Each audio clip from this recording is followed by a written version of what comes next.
The topic of our lecture today has to do with love.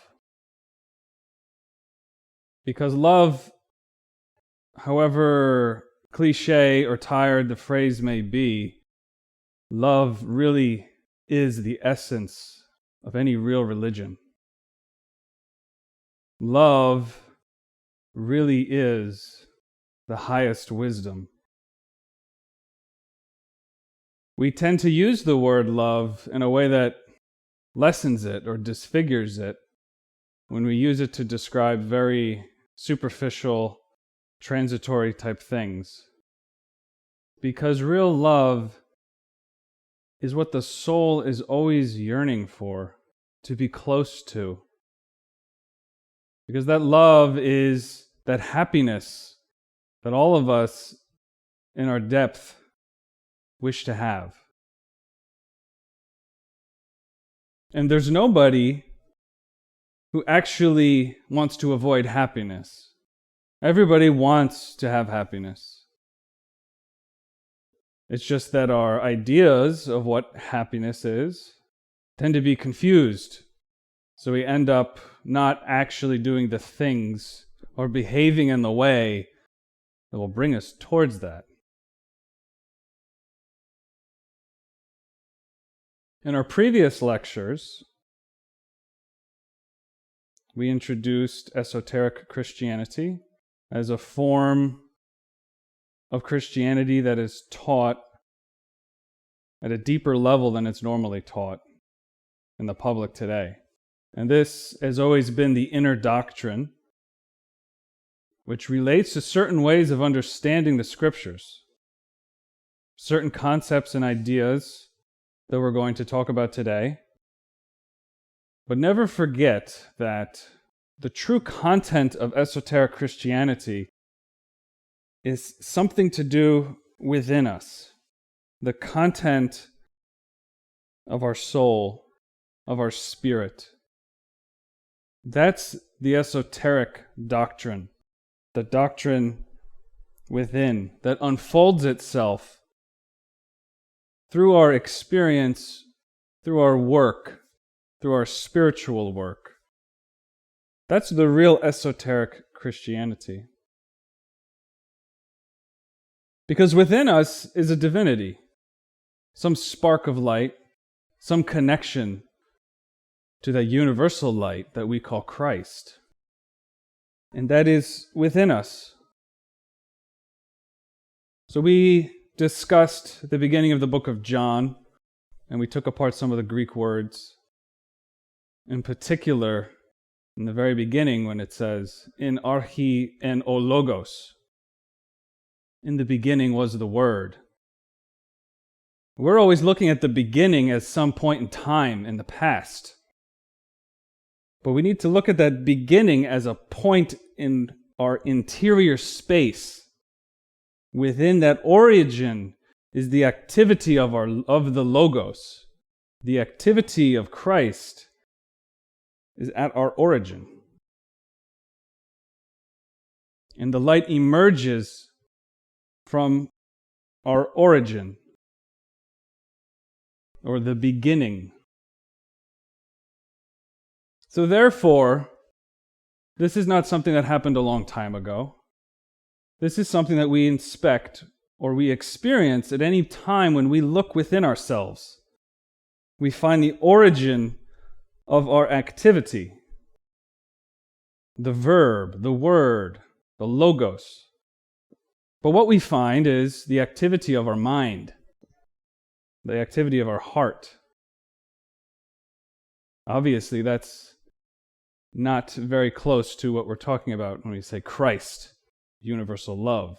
Because what we'll find within ourselves is a lot of things that has to do with suffering and contradiction and desires and conditioned ways of thinking and behaving and ignorance.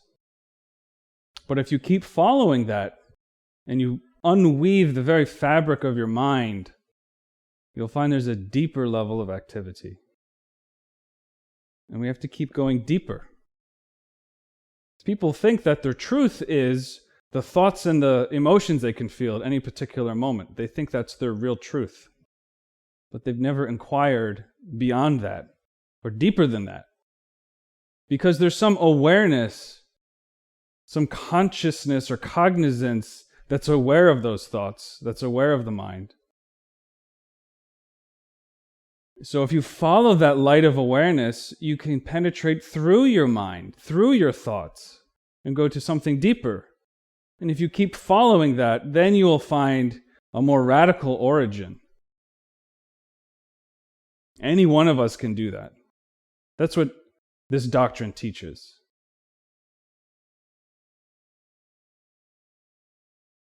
And perhaps it's easier said than done, but perhaps we just need to make the effort.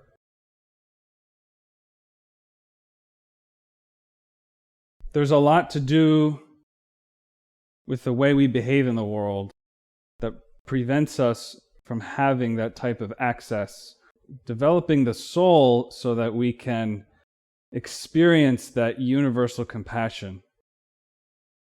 We have to do that psychological work. And in the book of John, the first miracle that Jesus performs is at the wedding, where he transforms or transmutes the water into wine.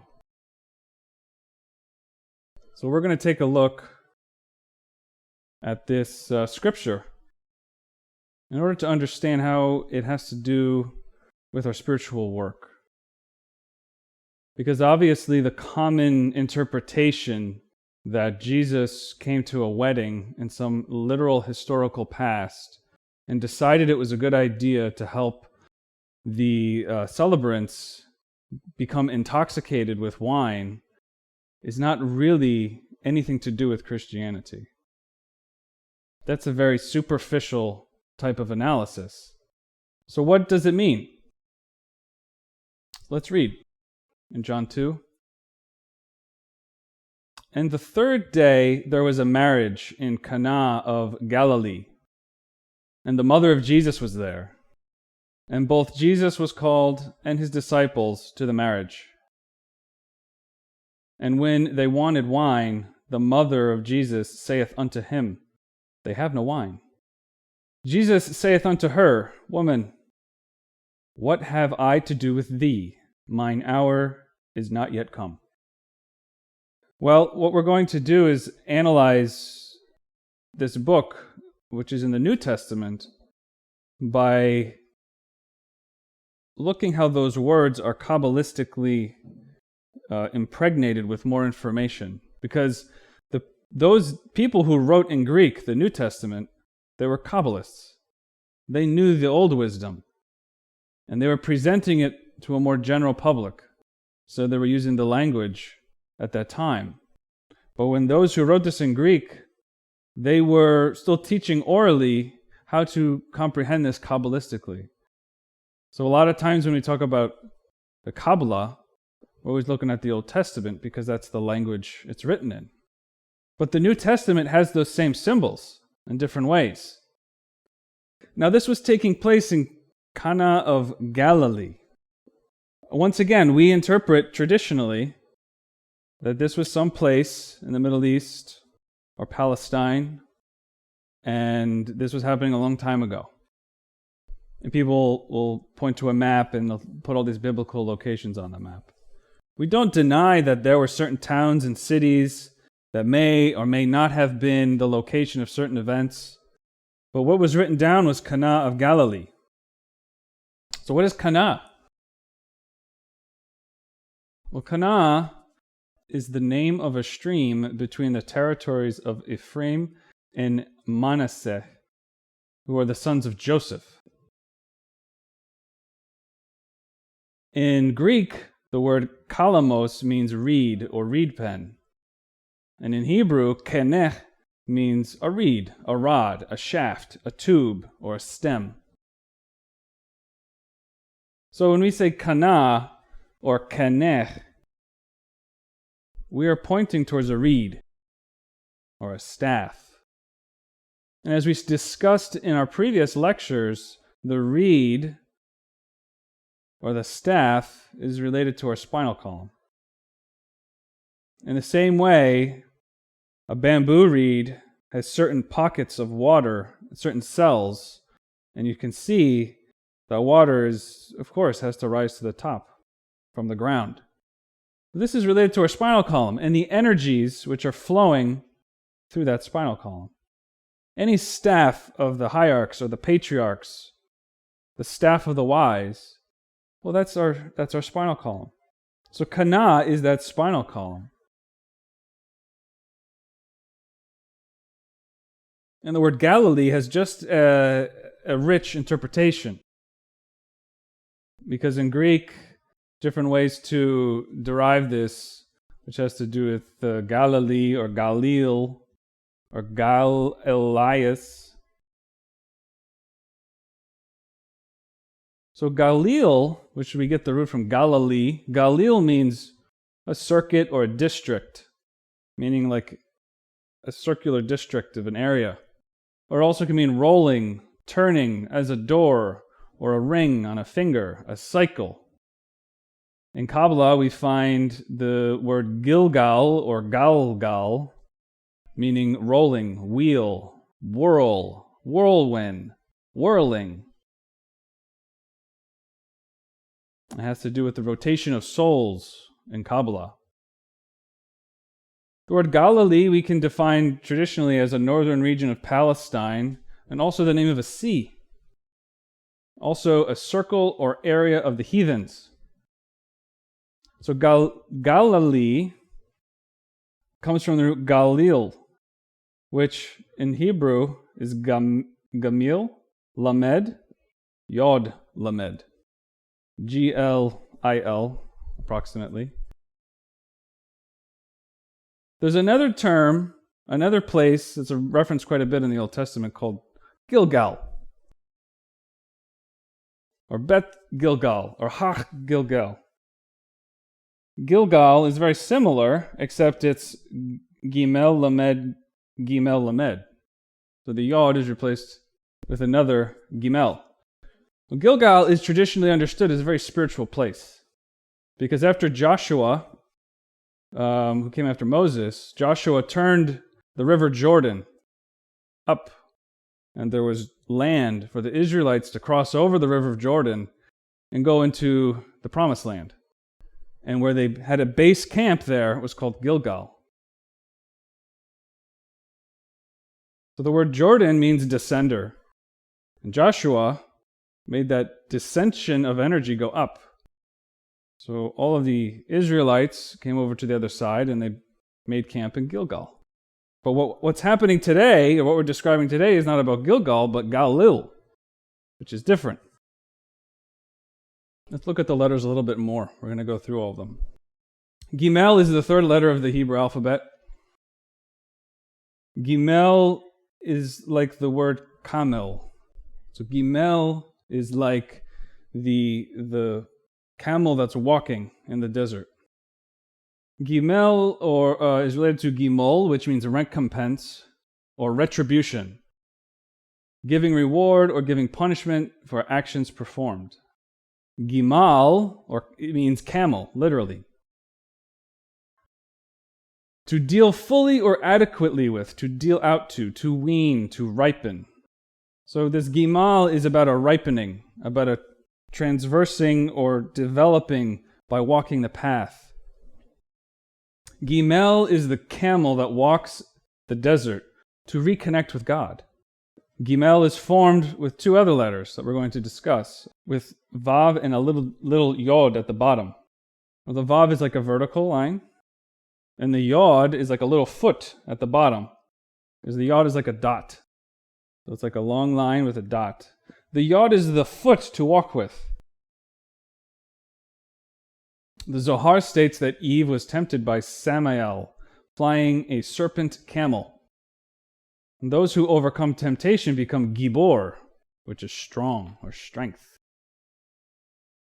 So we're going to combine this understanding of Gimel with Lamed, because this is what when we say Galil, there's Gimel, Lamed, Yod, Lamed. Well, Lamed is the 12th letter which is also formed with a vav, but then a kaf. So lamed has this extra extension going above the normal line of letters. Lamed is formed with a vav and a kaf. It is like a great tower reaching into the sky, but it is grounded in the earth. Lamed is the connection between body, soul, and spirit. As the 12th letter, it is a letter of completion, seen in the 12 apostles, 12 labors, 12 tribes, etc. Lamed is the center letter of the alphabet and the source of our connection to God, which is in the center, the leb, which is heart. So leb starts with lamed. Through the heart, we lamed, which is the same letter, but we lamed also means to learn, the highest wisdom. So you can see how Gimel and lamed could be connected to each other. Do you see a relationship there? To walk the path, to have that inner wisdom connecting you. Because at any particular moment, we can remember ourselves and make a connection. Or make that connection active. Because we always have that connection to some degree. But when we remember ourselves, that connection becomes more active, and then we can walk the path. We also talked about the letter Yod. Yod is the 10th letter, and it's like a little dot. So everywhere you see all the letters are formed with a dot that then gets extended in some way. So the dot is just a potential. Yod is the smallest of the 22 Hebrew letters and looks like a small dot or a little dash. Yod is related with the initial emanation of creation before anything is fully developed. This is why Yod has a relationship with the sexual organ, particularly the male sexual organ, but it's a type of seed that can be developed. Yod is related to the foundation, which we know from Kabbalah. The foundation is the Sephiroth Yesod. And Yesod is related to the crossing of the threshold of the door of secrets. The secret is Sod, so Yesod. Has to do with the secret of Yod. Yod is also related to the covenant of God. Yod is the first letter of the four-lettered name, or the tetragrammaton, Yod He Vav He, which is traditionally translated as Jehovah. And one more letter, which is Vav, which we've already mentioned in these other letters. But Vav is like a Yod that has been pulled down or extended down. It has been elongated vertically.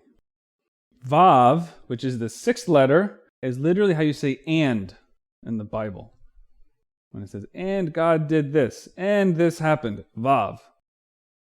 Vav is the word and. Vav is the connector or bridge between ideas. Vav is the conduit between man and God, between heaven and earth. That Vav is the same thing as that reed, that spinal column. So when we talk about Vav, it is related to that connection. And what connects us to God physically is our nervous system. Being in phase or in sympathy, like an antenna that's tuned for the right frequency to receive those messages or to receive that information. So Vav is related to our spinal column. Vav is the vertical staff of the wise, the spinal column, the reed, the measure of wisdom.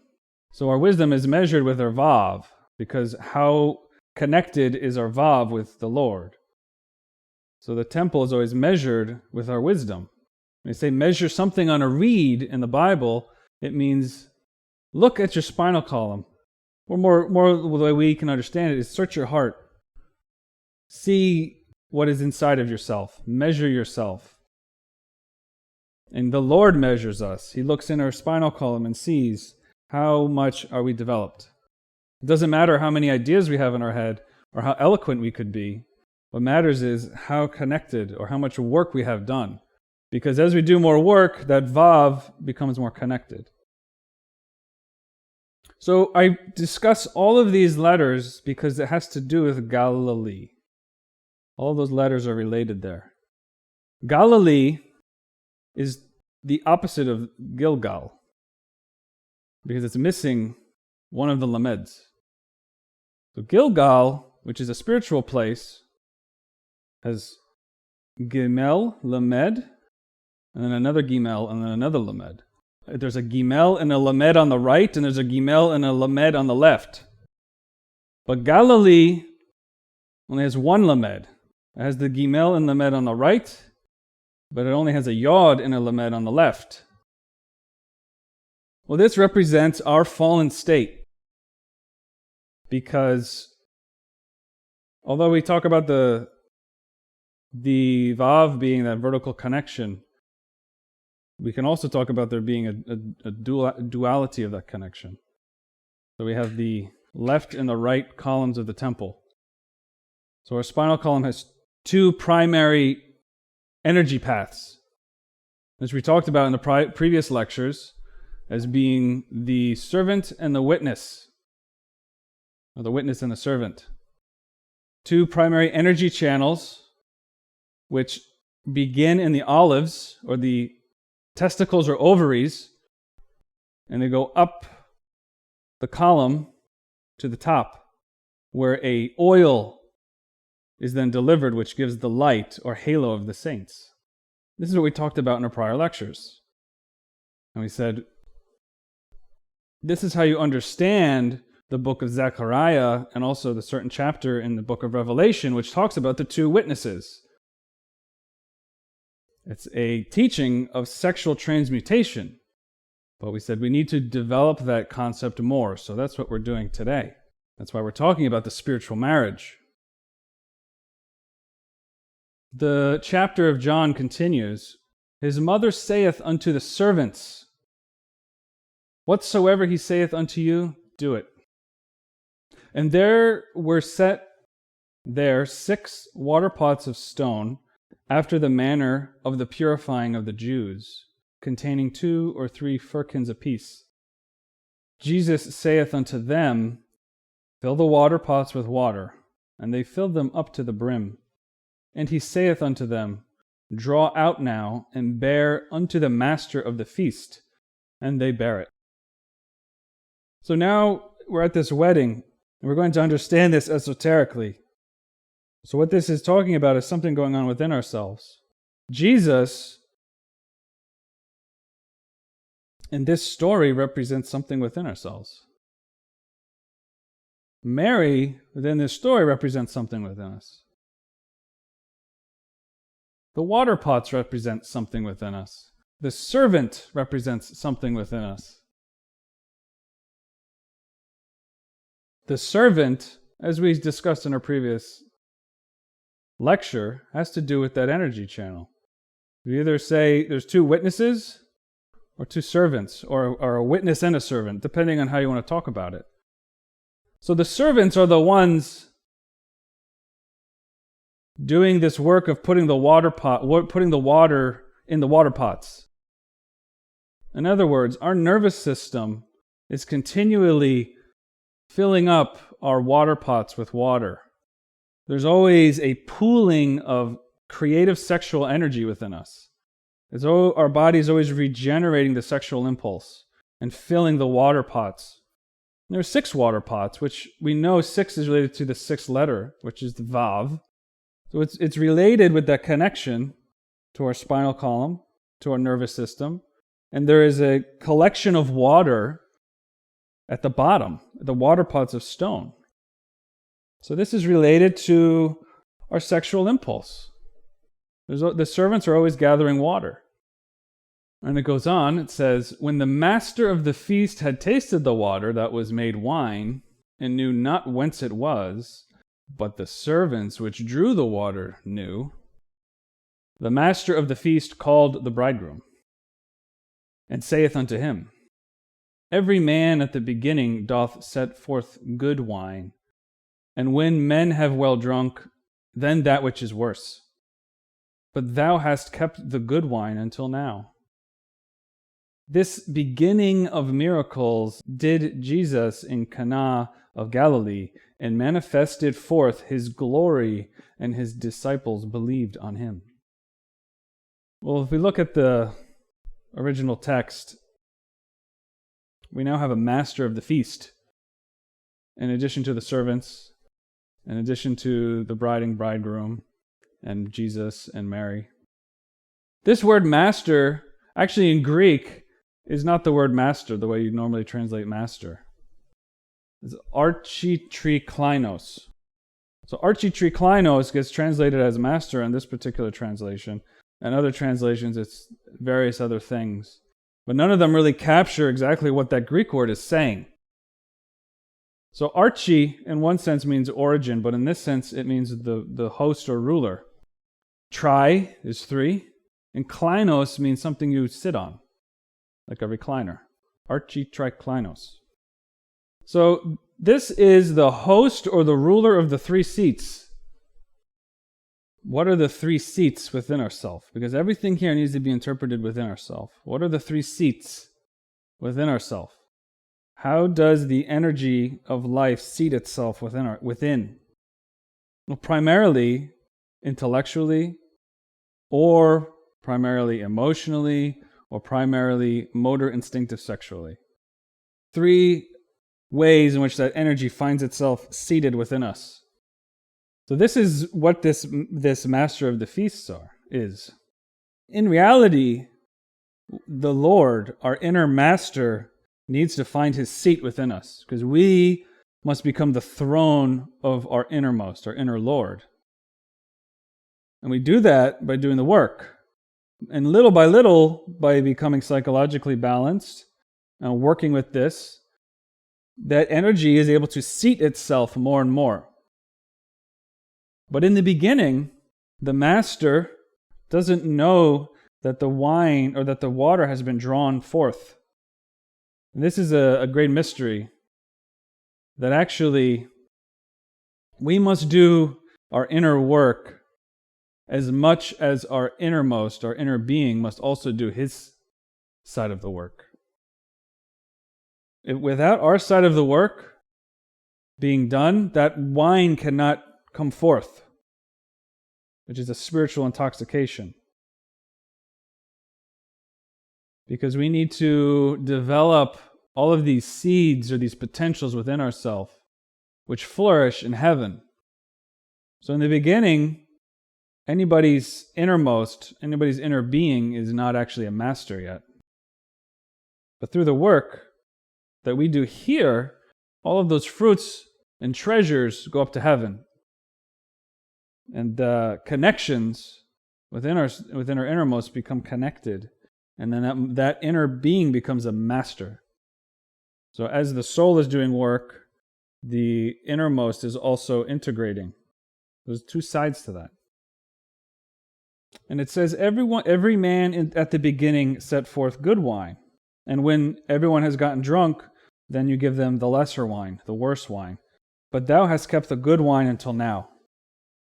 In other words, traditionally, if someone's drinking, you give them the good alcohol first, and then when they're drunk, they can't tell the difference, so you give a worse wine.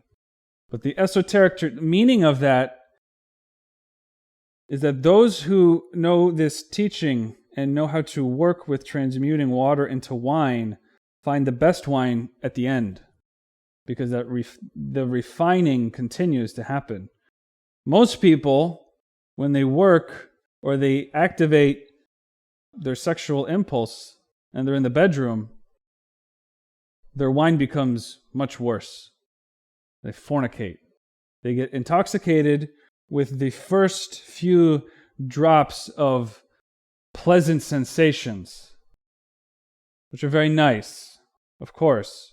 And they take that and they become very drunk and they pollute the rest of the wine and they make everything worse. In other words, we become identified with all of those pleasant sensations. And we engorge our ego and our desires in the bedroom. So we take something and make it much worse. That's the normal way. Because every time that someone charges themselves with sexual energy and then orgasm, that is a dissension of that energy out of the body. There's no question. And it's always it's always combined with a very dirty type of psychological impulse related to our instincts and our animal nature. And it creates a very conditioned state of mind, amongst other things.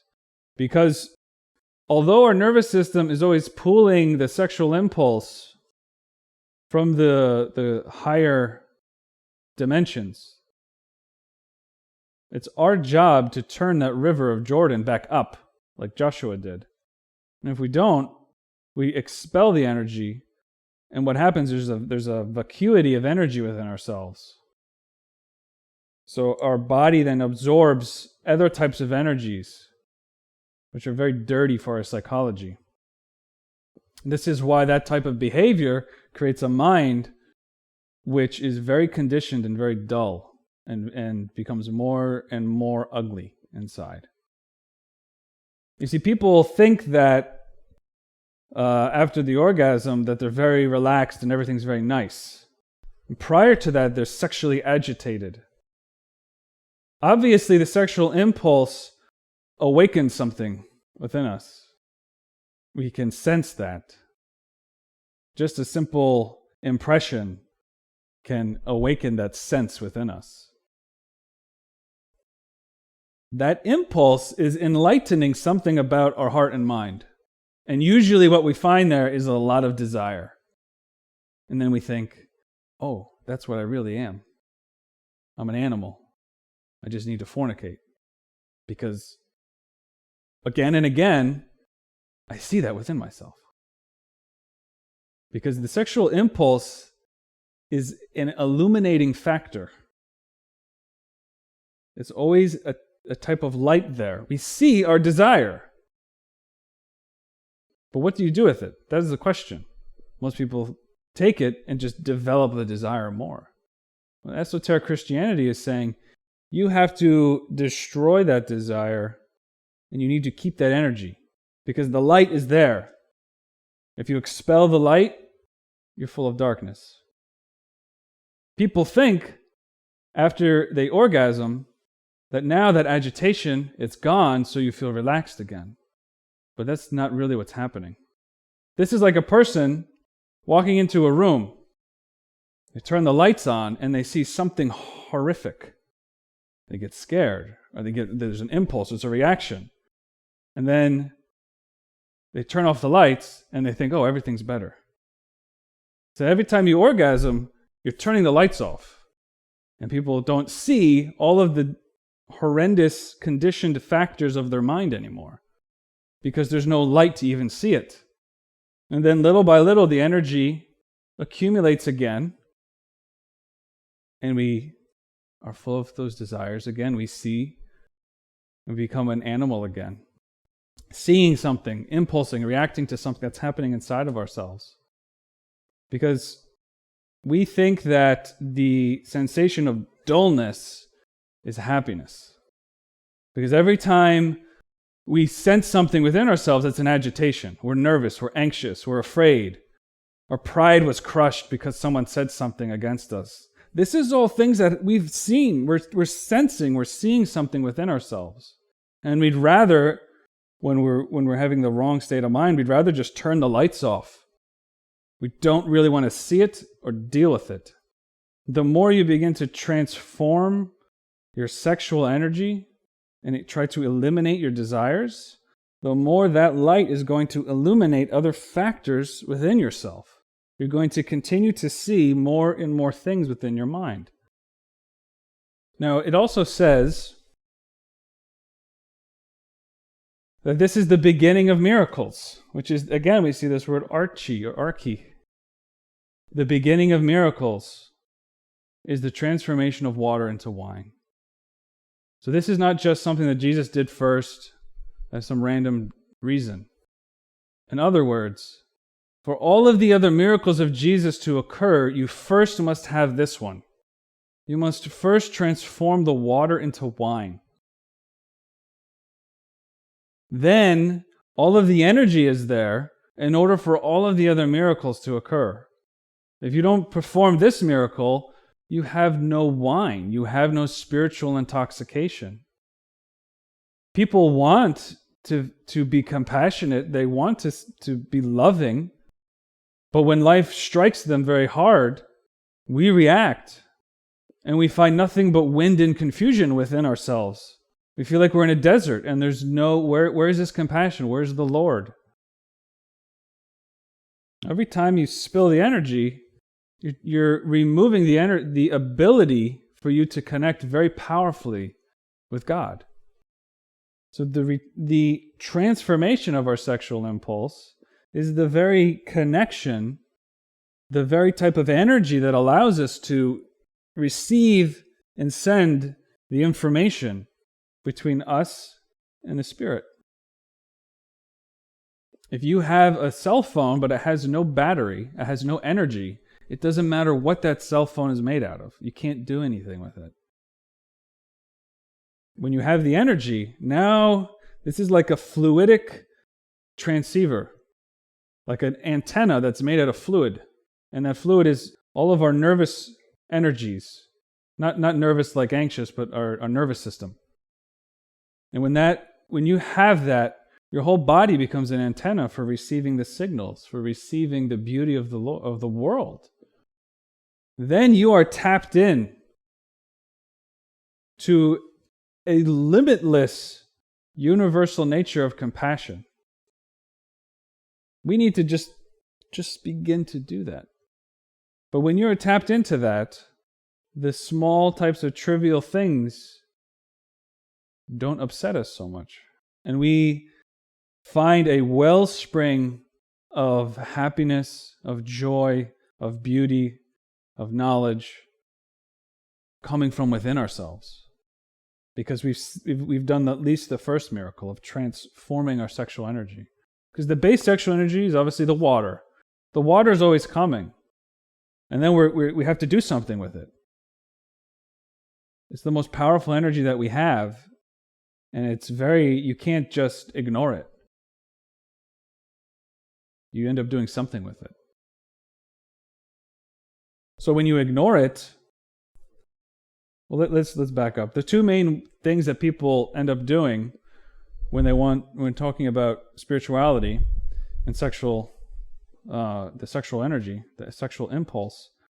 Well, one side says, well, when the sexual impulse comes, it's enlightening all of these desires you have within yourself, and you're really those desires, so you should just do whatever that your mind and heart are telling you to do. And what happens when you do that is you reinforce all of those conditions, all of those desires, and they grow bigger. And the person thinks that they're becoming more and more actualized, but they're just growing their ego and their desires more and more and more. And at some point, that's a fulminated tower that falls. And all of us have a big ego, whether we think about it or not.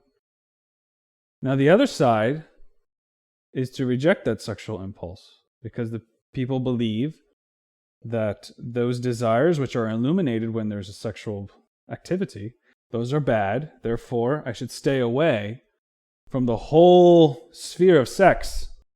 And this makes me holy, and this makes me spiritual. And those types of individuals view sex itself as filthy and dirty, because they cannot discriminate between the sexual impulse and lust. They think they're the same thing. And traditionally, most of us think that too, because we're uneducated. We haven't begun to understand the difference. So they step away from it completely. They reject it. They repress their sexual impulse. So what happens in this case is that one's psychology becomes more repressed. And especially if they really ignore themselves, this sort of prevents a psychological development of the person. And they have a repressed sexual libido that's infantilized. And in many cases, this has led to sexual predators, particularly amongst priests who don't know anything about this doctrine. Because they repressed their sexual impulse, it never developed. So it's an infantile type of psychological area. So very horrendous crimes are occurring because this doctrine has been lost and the many traditional aspects of Christianity. It's not a coincidence that this doctrine, this inner doctrine, has been lost in the developments that we unfortunately see. That is a result of ignoring the sexual impulse and repressing it. So we must neither express it naively or ignorantly, but we must neither repress it naively nor ignorantly. We must deal with it. We must uncover it and extract the light from it. And we'll talk about that. First, I want to close our topic of the two Gimel lameds. Remember I talked about Gilgal? Gilgal is a holy place, but all this is happening in Galilee. Well, if we replace the yod of Galilee with the Gimel, we have Gilgal.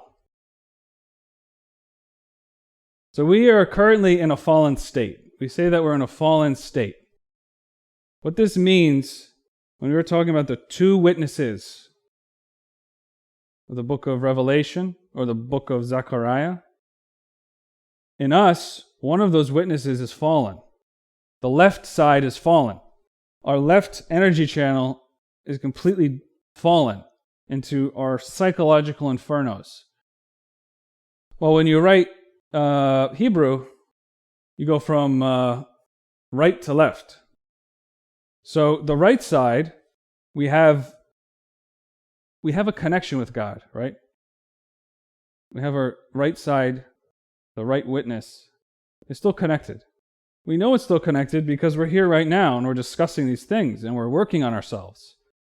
If we didn't have that connection, we'd be totally lost. But we have a connection. We can see that there's something to this doctrine. We live it. We begin to see that there's something here because we still have a connection. But our left side is not connected. Our left side is fallen. Our left side is still only in potential. So that that lamed on the left side is a yod instead of a lamed.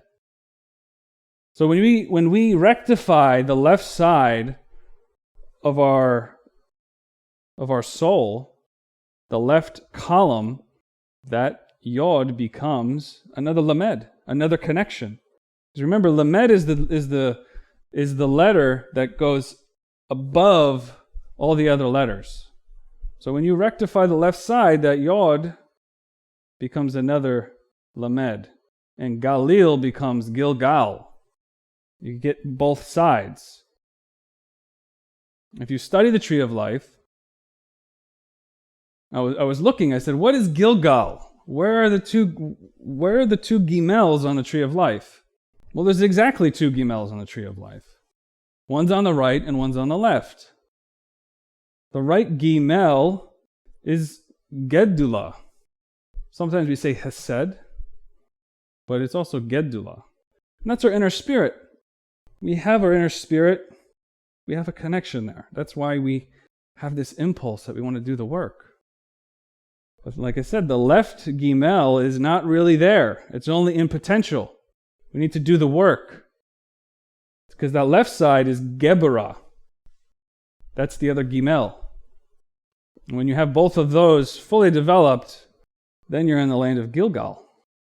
But in order to do that, you have to start in Galil, where we are. So there's a lot of Kabbalistic concepts that we could talk about.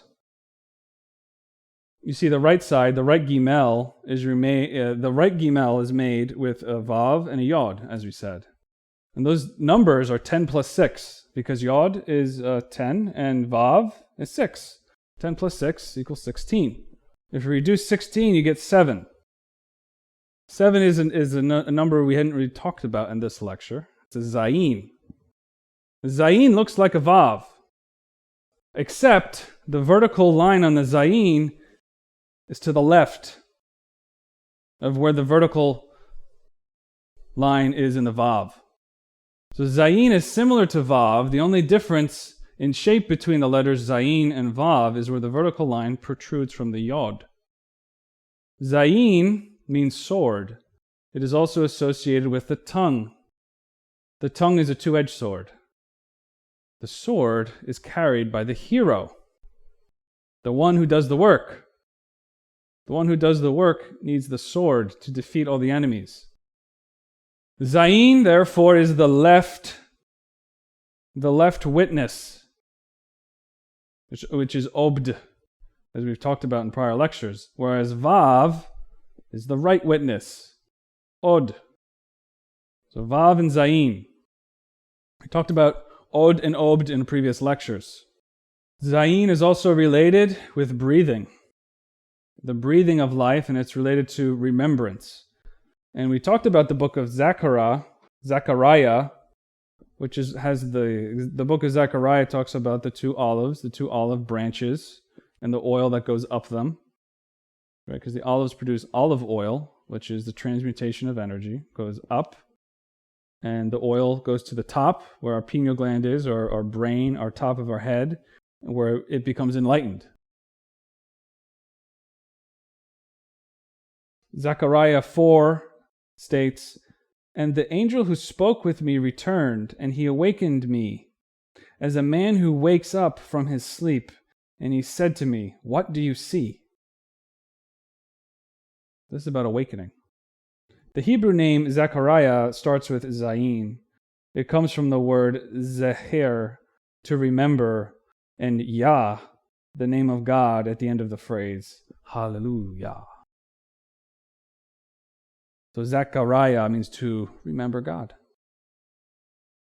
So we have a form of connection, regardless of whether we truly are remembering ourselves. That's our right side. There's always some latent connection. And when we're actively connected, we are remembering ourselves. We're starting to work on that left side. So the right side of the tree of life is what's always descending into us. We don't have to do a work in that sense. But if we want to develop our soul, we need to work with the left side, because the left side is what's in hell. We need to raise that energy. So the solution of the right Gimel is number 7, because Gimel is made with Yod and Vav. So 10 plus 6 equals 16. It reduces to 7. The solution with the right side is Zayin, which says work on the left side. And the left side, if we say that left Gimel, instead of being formed with a Vav and a Yod, is formed with a Zayin and a Yod, we would say, well, that's 10 plus 7, which is 17, which reduces to 8. And 8 is the letter of life, because 8 is the Hebrew letter Chet, which means life. If we want life within ourselves, we need to work with transmuting our sexual energies. That's what that means. So when we look at the tree of life, always remember that it's the back. When we put that image on there, it's the back of that person. And on the right side is the Vav, and on the left side is that Zayin, as you can see in the graphic. And when they touch at the top is the letter Het. And the letter Het is the letter of life. So these are the two olive branches. It says, what in Zechariah, it says, what are the two olive branches besides the two golden vats that empty out the gold from themselves? And he said, these are the two anointed ones who stand before the Lord of all the earth. And in Revelation, it says, these are the two olive trees and the two candlesticks standing before the God of the earth. Right? So the earth is our lower nature. We say earth is our physical body, but the earth of our earth is related to the lower half of our body. Our sexual energy starts at earth, and we have to send it up to heaven through the two witnesses. So whether we talk about the water becoming wine, or we talk about the olives, the olive oil being pressed out of the olives, this is a doctrine of sexual transmutation. So this doctrine of sexual transmutation is at the very essence, the very core, the very beginning of esotericism, of esoteric Christianity. There are many books written on esoteric Christianity. They have a title like Esoteric Christianity. written by many people in the past. And some of them really knew this doctrine. They really knew this wisdom, but none of them spoke this clearly because they couldn't at that time. They would tell you a lot of ideas, all the concepts, but they wouldn't talk about how to actually work with transmuting and transforming your energies. And that's what's so essential. Matthew 19 talks about eunuchs, meaning someone who has removed their sexual organ, or castration. Well, we're talking about something a little different. Jesus says, "But he said unto them, all men cannot receive this saying, but only they to whom it is given." In other words, not everybody's going to understand this. For there are some eunuchs who were so born from their mother's womb, and there were some eunuchs who were made eunuchs of men, and there are eunuchs who have made themselves eunuchs for the kingdom of heaven's sake. He that is able to receive it, let him receive it. So people translate this in a very poor way, and they think that to castrate themselves is somehow becoming the way to do it for the kingdom of heaven's sake. But we know, actually, this is a doctrine of sexual transmutation, not to use the energy to procreate, because a eunuch obviously cannot procreate. We're taking all of that energy in order to develop our soul within ourselves. And it's the same thing that Paul states in 1 Corinthians 7:29. He states, "But this I say, brethren, the time is short, so that from now on even those who have wives should be as though they had none." If you don't understand the esoteric content there's no real way to derive what he's talking about. Many different interpretations about that. Many scholars have written articles about this, and they all interpret it in different ways because they don't know the doctrine of the spiritual marriage, the true esoteric Christianity. And as we have stated in some other lectures, there is a technical term, a Greek term, sin-ay-sak-tism. Syneisaktism, which is translated normally as spiritual marriage. Syneisaktism is the practice of a chaste man and a chaste woman living together in a spiritual marriage. The term is most closely associated with early and medieval Christianity. Several related terms are used to label such communities. For example, the Virgin's subintroductae, the agapetae, and the gynaikes syneisaktoi. In other words, these are things that no one can deny, that there was these communities of monks and nuns, or so-called celibate men and women living together, and sometimes they were living together in the same house with the same bed. But all the scholars always interpret this as if they were either, number one, not really celibate or chaste, or number two, this was just some kind of convenient way of allowing communities, like allowing women to live a non-traditional lifestyle, and they'd be patronized by these monks or these priests to allow them to live in the same house because they wanted to live a spiritual lifestyle. Various interpretations. But of course, the real correct interpretation of this is that they were practicing what we're talking about today. They knew the esoteric doctrine. And there's evidence of this type of relationship with these communities, according to the scholars, as far as Ireland, Syria, North Africa, and many other centers. Another quote, "Of one thing we can be sure, there was hardly a church province in ancient Christianity in which spiritual marriages were unknown." So this doctrine of spiritual marriage, in which all of one's sexual energy is used specifically and completely for spiritual development, has been a part of the original Christianity since the beginning. And it's also been a part of all the other ancient traditions. It's only the modern outer interpretations that have forgotten this. And of course, even at the time, they were being ridiculed and stamped out and viewed as heretical. They viewed it as a very bad thing of the church authorities. They inherited only the cloak or the outer vesture of the doctrine, and they threw out or forgot or lost the inner teachings.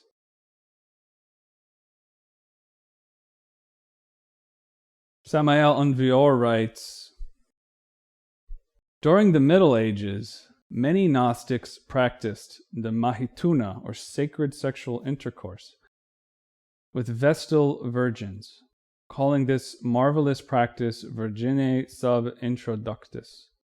The virginae subintroductis with Vestal virgins was formidable. It was practiced in the form of carezza, so that the Vestals retained their virginity. In this excellent practice, the man and the priestess lay on their sides, making sexual contact. The man introduced his phallus gradually, with extreme caution, between the vaginal labia and the hymen. With time, the hymen became elastic, thus enabling deeper penetrations each time. Thus, this is how Vestals never lost their virginity. They remained virgins for their entire life. Obviously, this type of specific practice is not practical in our modern era, but this is what was being practiced in the past. We all have to practice when we take up this doctrine. Those of us who are married must learn how to transmute our sexual energy in the sexual act itself. The word carezza is an Italian word, and there's a couple people who have written about that, some of which may have known some of this doctrine and some who probably did not. But carezza is the Italian word for caress. To enter into sexual contact without reaching the orgasm or ejaculation. This is what carezza means. So, the true spiritual marriage is the marriage that makes use of all of the sexual energy between the man and woman for spiritual development. That's what the spiritual marriage actually is. Because there is no real marriage if there is not sexual contact. And on the other side of it, any type of sexual contact is a type of marriage. And of course, as you have a longer relationship, that marriage becomes stronger. But all sexual activity, all sexual contact is a type of marriage because you're mixing certain energies. So this is something very serious. Obviously, it's very common for people to have a lot of different sexual partners, and maybe many sexual partners before coming into these teachings. This is for everybody, because actually we've all been having many different lives. We've had many different sexual partners. So we have a lot of energy or relationships from previous lives. And this is why we have a lot of suffering related to a lot of relationships. Because we created energy patterns from previous lives that come and return in this life. The basic thing is that we need to know the value of our sexual energy. Because there's a basic ignorance amongst just about everyone about what potential sexual energy has. Because when I was talking about before, is that there is a light, even a type of consciousness within our sexual energy. And when we know how to work with that, that's flourishing the ground of our soul so that a beautiful garden is developed, a paradise within ourselves. All of that is within, but we don't know about it. What people do is they just follow very blindly a sexual impulse. They don't understand that they're destroying their very connection, their very potential. They're selling their birthright of self-realization, of theosis or unity with God, We sell it for a couple pleasurable moments, which just furthers our suffering. As we've been talking about in this lecture and many other lectures, this is really the crux. This is the root of Christianity. This is really, when we talk about the virgin birth, that virgin birth has to do with our soul achieving an immaculate whiteness, a virginity of our soul. And from that is birthed the Savior within ourselves. That's occurs at a certain stage in the path. But at the lower stages, we can say that's always happening. They're always giving birth to things within ourselves. When you water the garden, it says in the book of Genesis, a mist came to give fertility to the earth. The mist that was coming up was our sexual vapors being transmuted.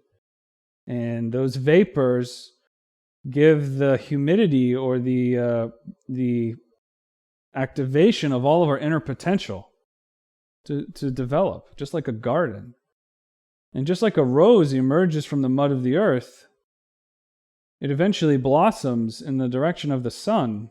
And for everybody who keeps the rose's company is always intoxicated with a beautiful scent. And when we learn how to develop our own inner rose, to blossom our heart, we give off a very beautiful scent to the world, and people enjoy our company. Whereas today, people get annoyed by us because we're so petty and selfish, and we're always irritable, and we're afraid, and we're projecting things onto other people. We're living in the wilderness. We're like heathens. When we develop this doctrine within ourselves, we become very beautiful inside. We should never forget that even when we start to develop some of that beauty, we still have a lot of ugliness as well. But this is how we develop love. We don't develop love just by thinking about it or just by talking beautiful words. This is a real presence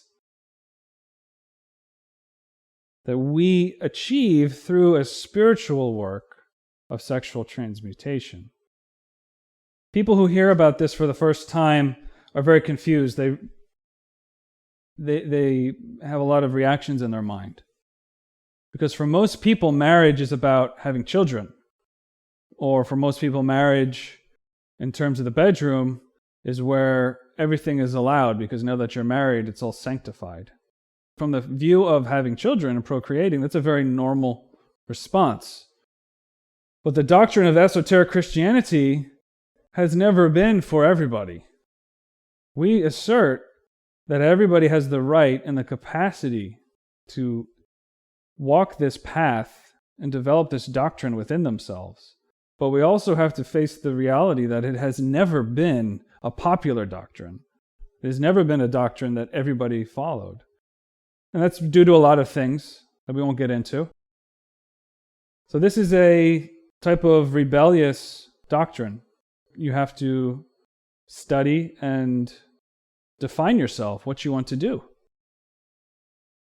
There's a saying that having children is one of the most beautiful blessings in the world. It's one of the greatest gifts.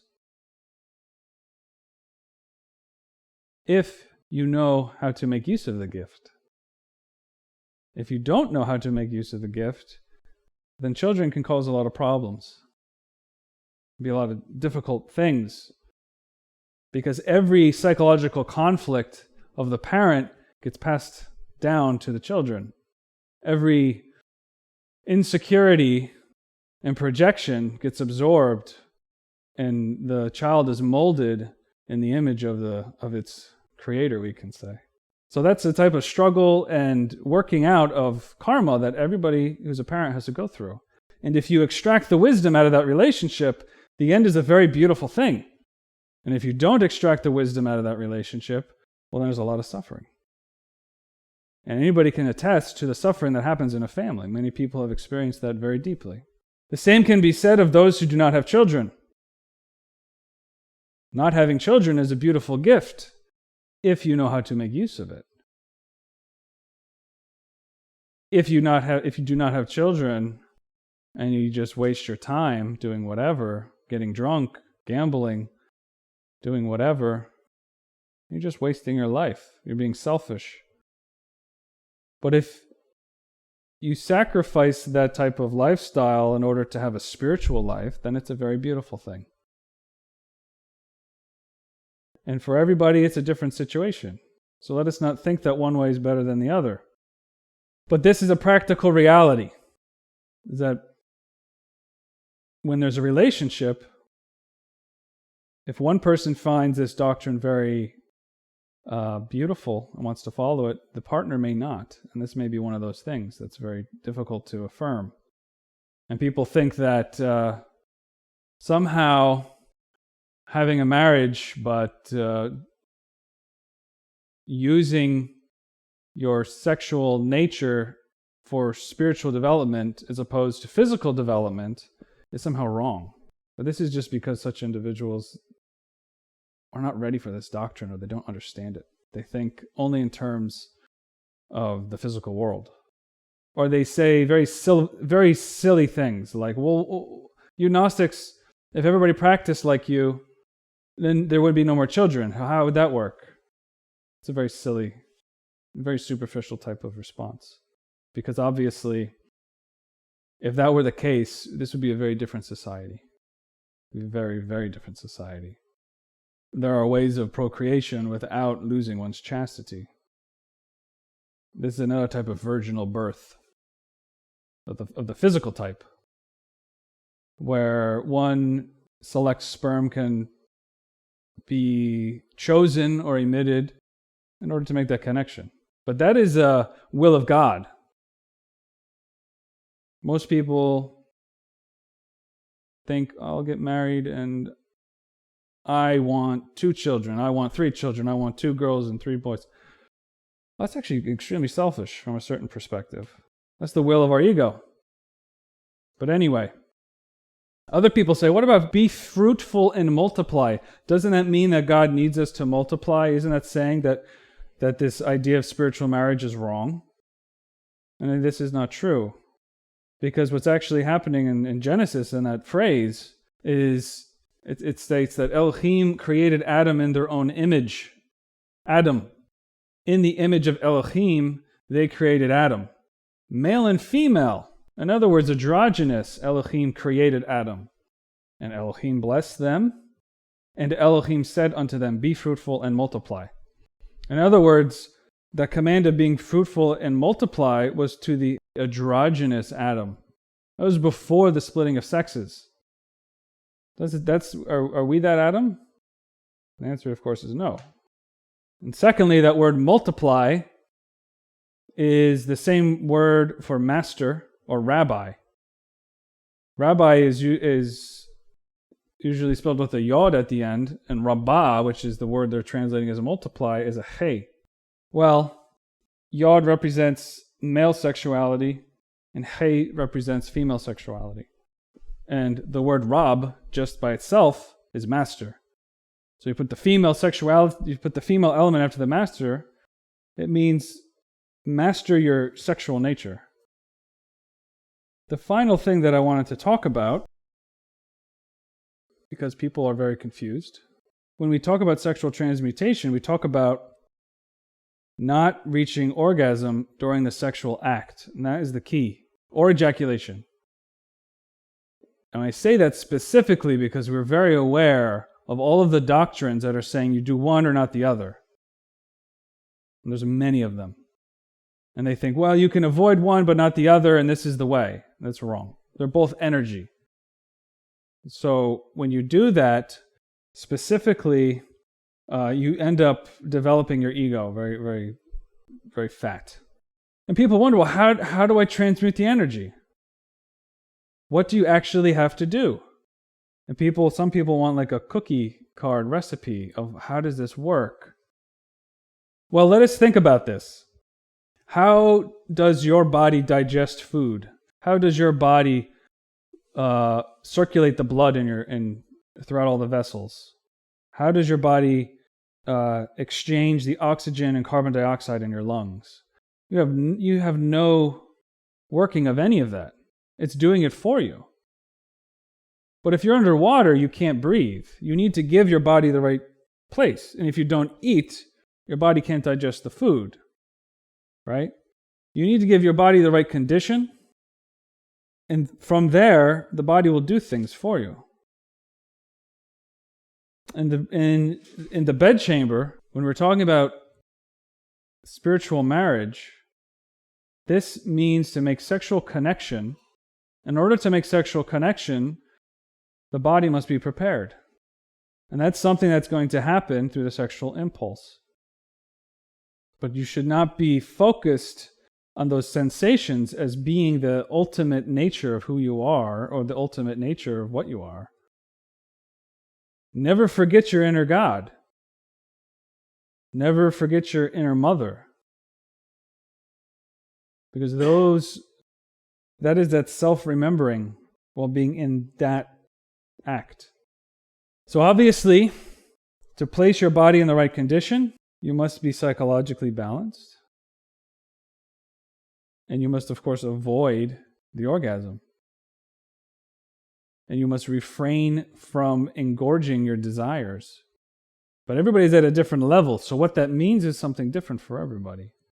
But the fundamental thing is not to reach spasm. And if you follow that, and you keep reflecting on your practice, you'll discover how you're still very lustful, and you'll start modifying your practice little by little. Because we are all at the level of the devil. So we can't practice like a saint. So a devil is matched with another devil, and they tempt each other. And they have to reflect on their practice, because the first level is to not reach orgasm or ejaculation, and that's a physical response to your body being extremely charged with energy.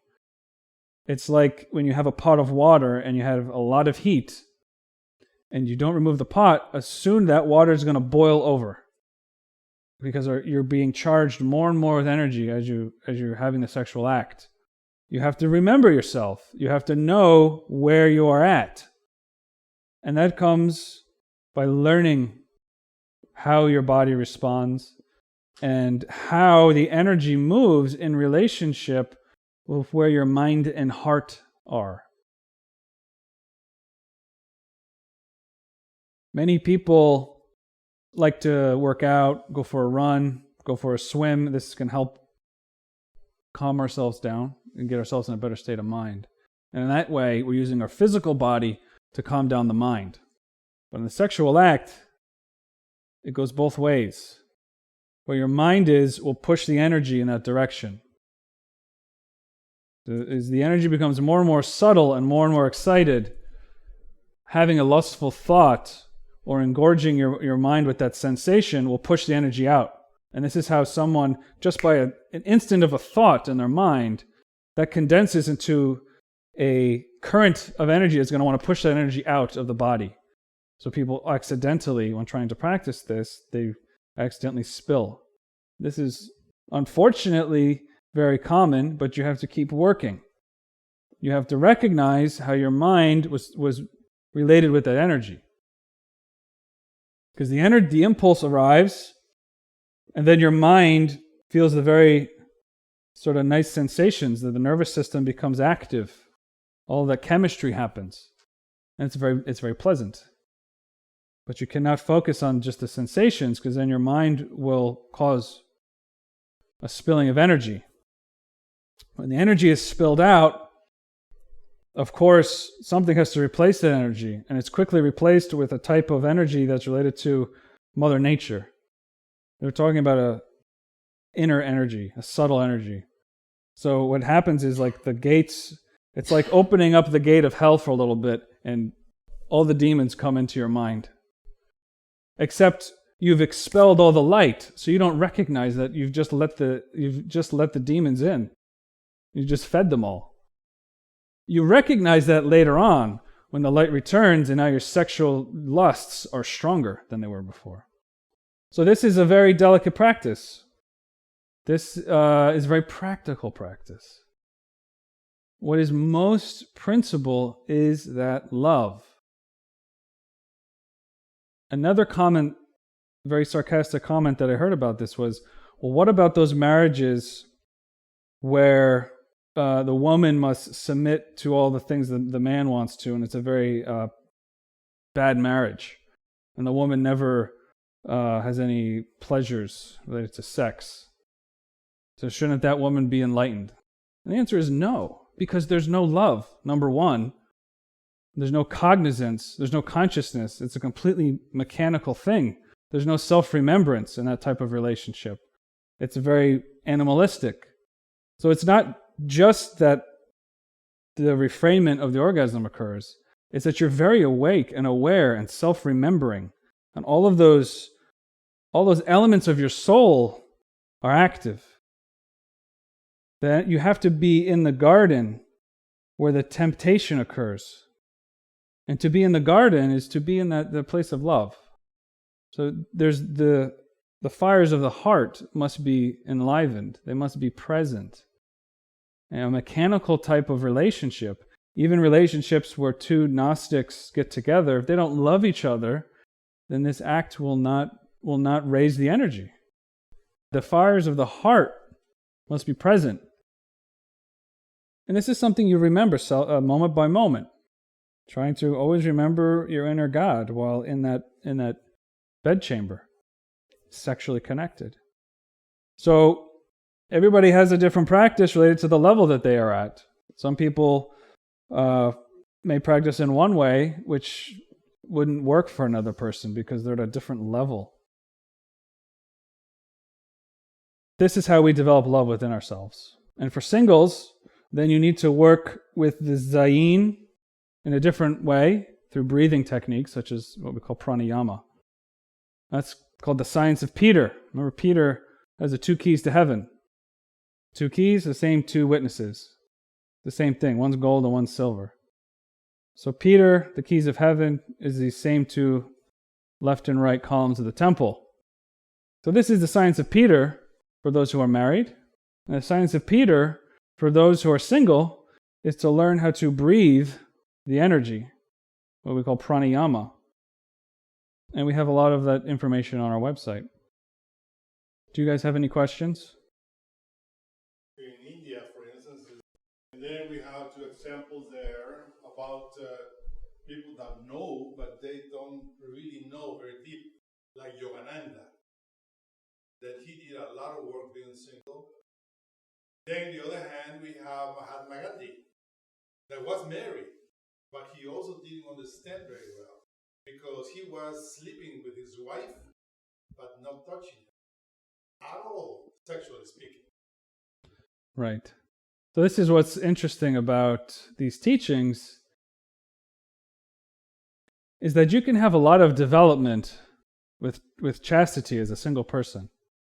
And someone like Yogananda is very developed with his samadhi. He would go into meditation for hours at a time, out of his body. Very developed, very psychologically clean in that sense. And the tradition that he was related with knew Tantra, knew how to work in sexual cooperation. But somehow, he maybe thought that was some kind of test to say, now you must get married. He said, no, I only love my Divine Mother. That's who I have my love for. Very noble in a certain sense, but he mistook something there. He should have gotten married in order to have the sexual cooperation. Because in a sexual act, you are still loving your Divine Mother. Because that's that energy is the same energy as your Divine Mother.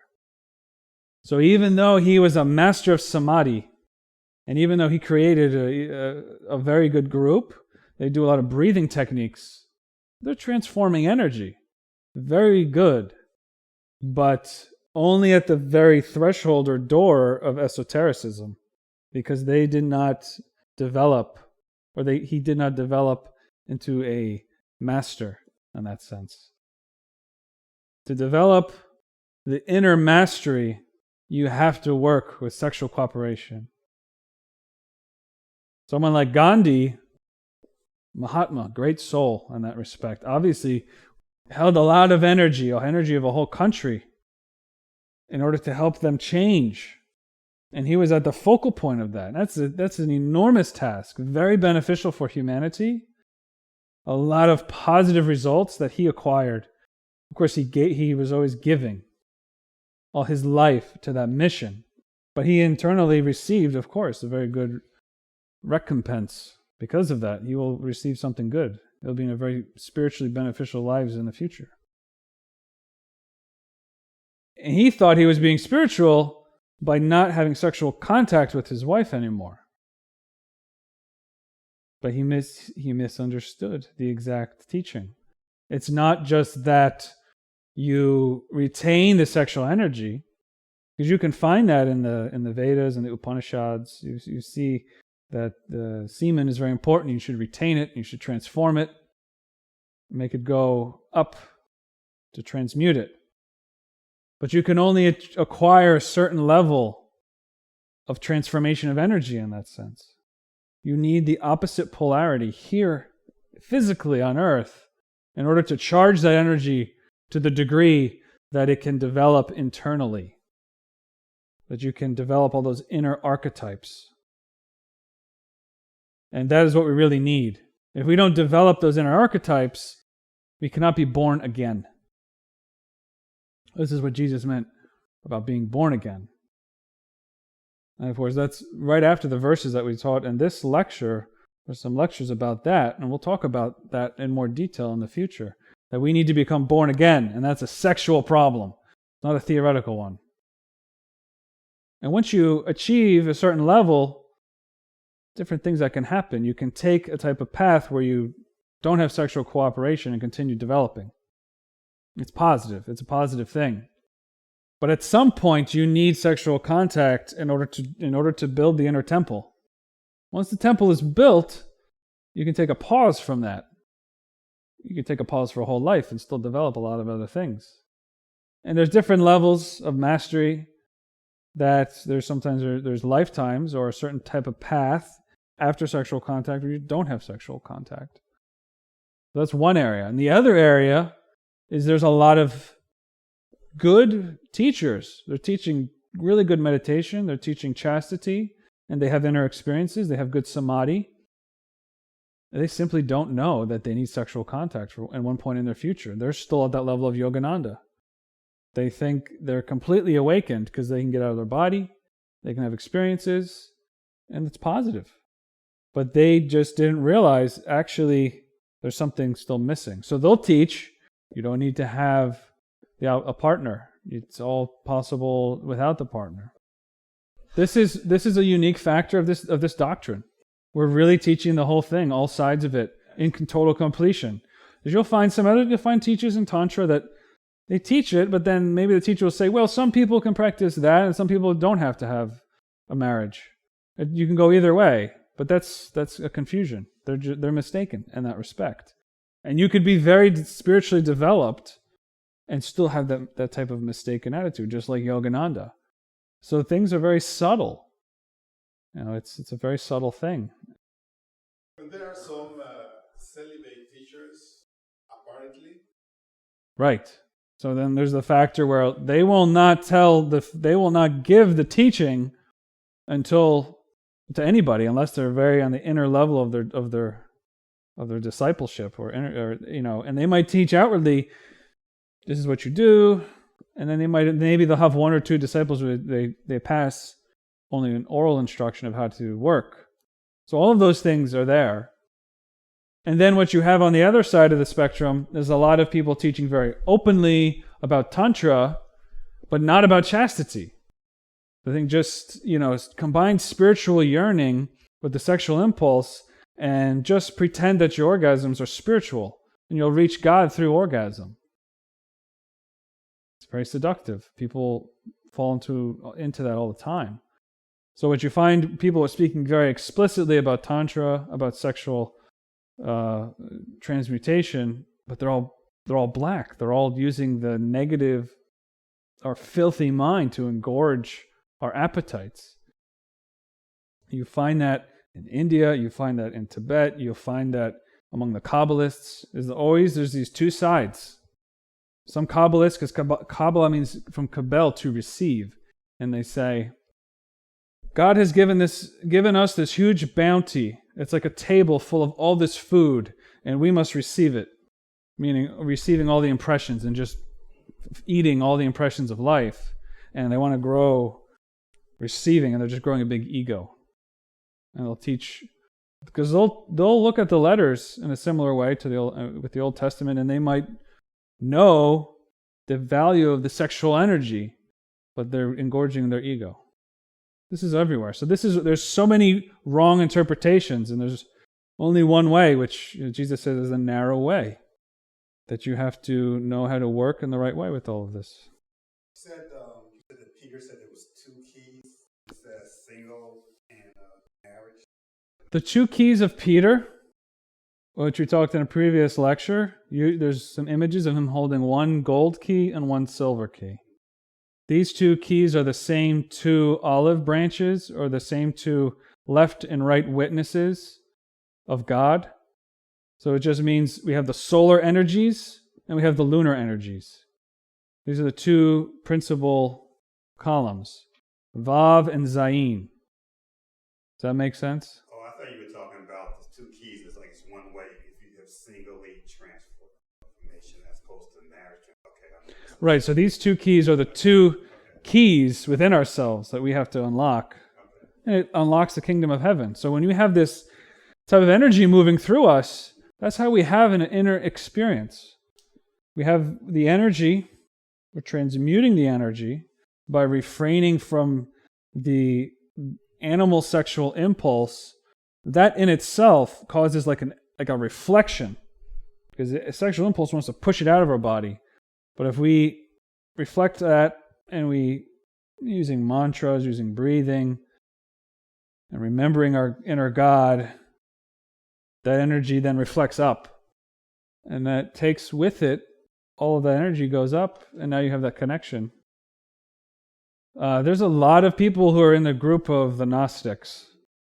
Some of them were teaching exactly what we're teaching, and some of them were teaching the exact opposite. But you look, and they're all called Gnostics. So it really, the true Gnostics is what we're teaching here. But some people would call themselves Gnostics, but they're really not. It's like the doctrine of the Nicolaitans, and other people are always teaching this sexual information, but always polarized in one or the other way. So yeah, of course, you can find allusions to these teachings in all those ancient manuscripts that have been found different ways. They'll never teach it explicitly. So that's how you have to know the doctrine. From a perspective from a person listening to this lecture right now, and they will say, okay, I want to work before I get married. Let's say that person starts practicing and keeps failing. What would be your advice to that person? Because frustration might kick in. They might walk out the path. So this is a path that really tests our will.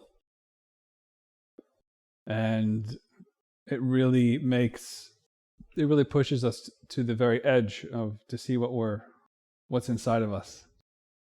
It's not an easy path. And what's normal in the beginning for most people is failure, to not be able to keep the energy within. Either in the moment of the sexual act, or after or during the night, when the mind goes to the devil's playground and starts fornicating those images as a dream. And then the energy comes out of the body. We have to keep working. There's no... let me look at this from two perspectives. One perspective is that it's not something that we can change in one day or 1 week or 1 month. Depending on our past, we might have a lot of things that we have to recognize within ourselves. We should not fret because we have those types of initial difficulties. We have habits that are in our instinctual center that want to fornicate. Just like a stubborn donkey does not want to do what it's told at first, we have to keep persuading that stubborn donkey in the right way and keep doing it in the right way. We often say that King Herod killed all the firstborns and Jesus was saved. and all those other firstborns that were killed by the king, which is our ego, are all of them mistakes where we can't seem to conserve and transmute the energy. It's a lot of difficult things. So we have to keep reflecting on the teachings. We have to keep meditating and reflecting on how is this happening, and not to give up, and to pray to our inner Divine Mother and our inner Father as well, to ask for help, to ask for assistance. More practically, this means that we should have shorter and less intense sexual connection. Even if this means barely any sexual connection at all. And we have to recognize what level of heat we can withstand before our body has the impulse or the reflex to orgasm. We have the body itself has this reflex that we have to retrain. So instead of having the reflex of the orgasm, it can start to have the reflex to transmute. So in the beginning, a lot of couples have to just barely contact. Very little contact. And you start with short periods. And then little by little, you make longer sessions, more contact. And like I said there with as Samael stated with the example of the Virginia subintroductae, right? Just a little bit of contact. And if that's enough to start the transmutation process. And work little by little. That's really the key. Everything changes once you start transmuting. The sensitivity and the sexual impulse becomes much more refined and delicate. And you're more aware and more sensitive to all of those things related to sex. And you have to adjust and recognize what is possible. And that more delicate nature is a more subtle energy that's capable of recognizing and illuminating your conscious in more and more subtle levels. But it's present in your sex first. So it's very delicate and it'll be broken or shattered very easily. And that's why it's so sensitive. We don't know how to do it. So we educate ourselves. So we should just keep getting back, returning to the practice, reflecting, and starting with shorter and less intense periods, and then growing that a little bit. But it's true. Many people try this practice, and it is very difficult. Because our whole mind is going in one direction, and then we want to change that direction with our body. And it's really the way we do it. The body changes first, meaning that we just refrain from the sexual orgasm, and then we see that our mind is still wanting to go in the other direction, and then we can reflect on that. We meditate, and we start removing our lust. And we speak of all the beautiful nature of this doctrine. It's very inspiring. And then the practical reality is it's a lot of work. But is it worth it? Yes, it's worth it.